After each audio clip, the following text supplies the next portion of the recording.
Kita masak tom yam udang .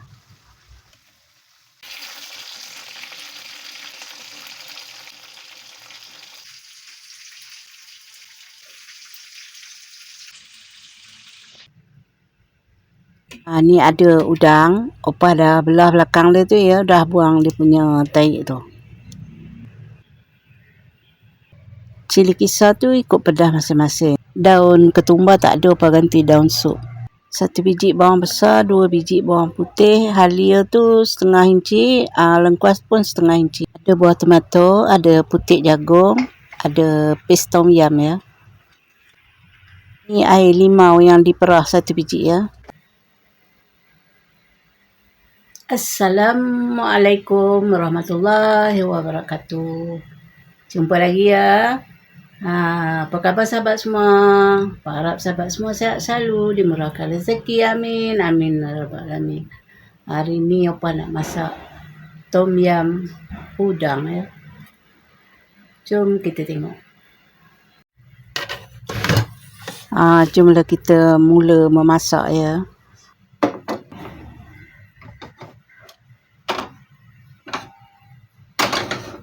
Letak air dalam periuk.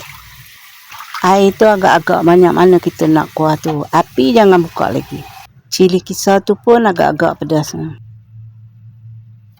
bawang potong, bawang putih, halia dan lengkuas. Masukkan paste tom yam tu. Dah masuk bahan tadi tu baru buka api ya. Biarkan dia mendidih. Masak dulu bawang-bawang tu semua ya. Letak garam, bubuk perasa, air limau. Dah mendidih macam tu baru masukkan putik jagung, tomato dan daun limau. Tak ada sayur lain. Apa yang ada je lah. Boleh masukkan daun sup tu.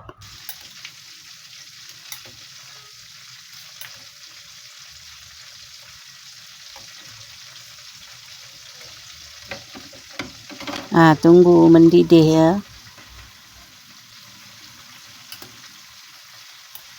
Kita rasa dulu.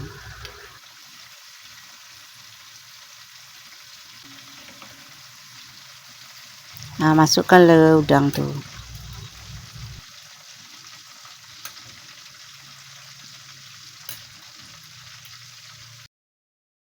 Biarkan mendidih, biar udang tu masak ya.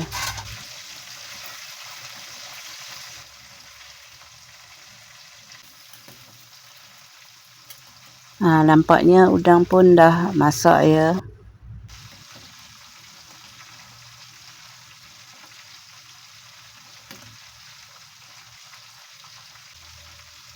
Opah ni suka merasa banyak kali.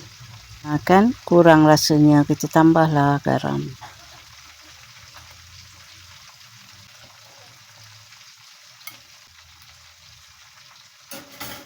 Sambil kita masak tom yam tadi tu, kita goreng ayam.